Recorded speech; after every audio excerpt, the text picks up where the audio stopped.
LTTE ත්‍රස්තවාදීන්ගේ ග්‍රහණයේ සිටින ප්‍රාණ ඇපකරුවන් මුදා ගැනීමට 55 වන සේනාංකයේ සූදානමින්. පුදුමාතලන් සිට මේ පිළිබඳ තොරතුරු ස්වාධීන රූපවාහිනියේ කැලුම් ගුණතිලකගෙන්.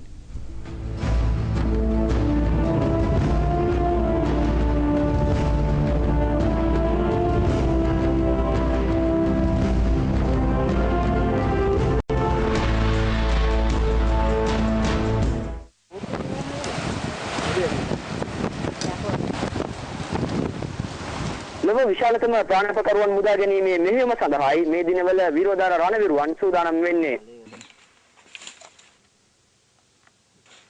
ලේච්ඡ LTT ත්‍රස්තවාදීන් ඔවුන්ගේ පැවැත්ම උදෙසා අහිංසක සිවිල් ජනතාව යුද මුක්ත කලාපය තුළ සිර කරගෙන සිටිනවා.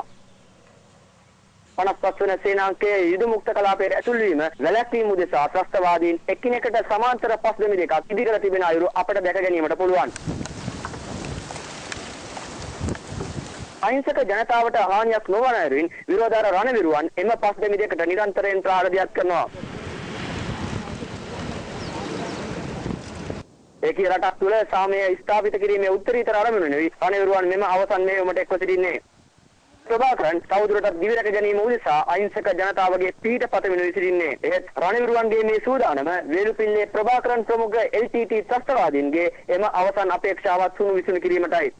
දහස් ගණන් අහිංසක ජනතාවකගේ ජීවිත බිලගත් කුරුළු ත්‍රස්තවාදයේ ශ්‍රී ලංකාවෙන් තුරන් කරන දින වැඩි ඈතක නොවේ. ලොව විශාලතම ප්‍රාණපකරුවන් මුදා ගැනීමේ මෙහෙයුමටයි මේ දිනවල විරෝධාර රණවිරුවන් සූදානම් වෙමින් සිටින්නේ.